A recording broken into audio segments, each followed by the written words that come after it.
Bonjour, c'est Alexandre.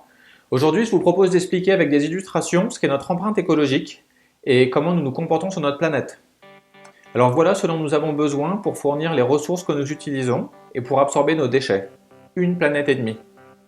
Ça signifie qu'il faut environ 1 an et demi pour que notre planète régénère ce que nous consommons chaque année.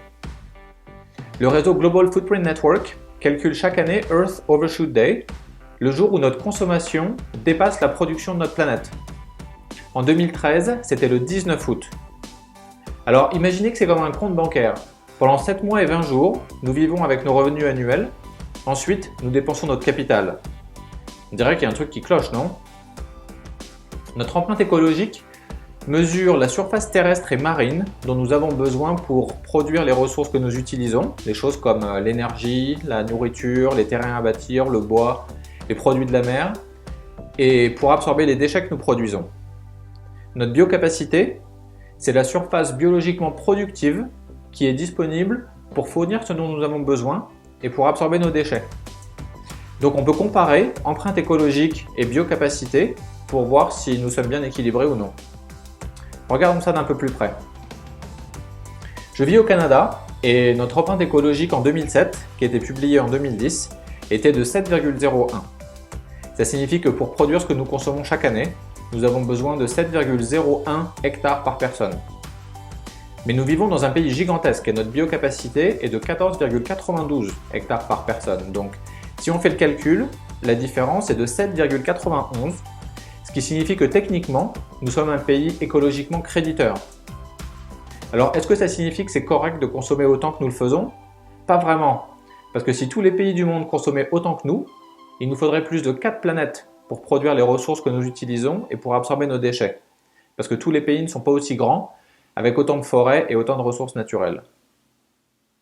Les États-Unis ont une empreinte écologique de 8 et une biocapacité de 3,87. La différence est donc de moins 4,13, ce qui signifie qu'ils sont un pays écologiquement débiteur. C'est d'ailleurs le cas de la plupart des pays développés.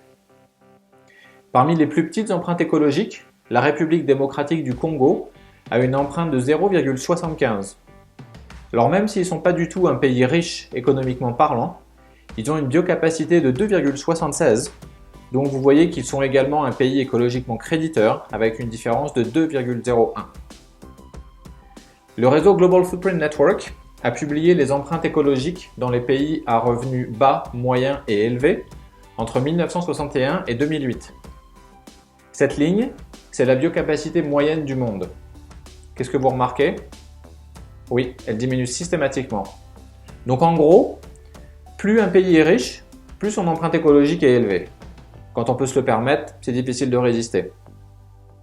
Et ceci est confirmé par le fait que 17% de la population mondiale consomme environ 80% des ressources mondiales. Donc en fait, le problème, c'est pas le manque absolu de ressources, mais le fait que notre consommation globale est extrêmement déséquilibrée et inefficace. Donc jusqu'à présent, nous parlions d'empreinte écologique pour des nations, mais on peut également mesurer l'empreinte écologique d'un individu, d'une ville, d'une entreprise ou du monde entier pour évaluer la pression qu'on exerce sur notre planète. Donc j'ai calculé ma propre empreinte écologique sur le site internet de Global Footprint Network et elle est de 5,5. Alors pourquoi est-ce qu'elle est plus basse que celle du Canada qui était de 7? Principalement grâce à mon style de vie, je mange rarement de la viande, je conduis peu, je vis dans une maison à haute efficacité énergétique, etc. Donc vous pouvez calculer votre propre empreinte écologique aussi si vous le voulez, j'ai inclus des liens dans la description ci-dessous. Donc l'empreinte écologique est un excellent outil pour évaluer la pression qu'on exerce sur notre planète et elle est également utile pour garder une vue globale et éviter de se perdre dans les détails. Donc dans la prochaine vidéo, nous utiliserons l'empreinte écologique combinée avec d'autres choses pour créer une métaphore décrivant nos défis de développement durable. Donc revenez vite, abonnez-vous pour recevoir les prochaines vidéos et merci de votre attention.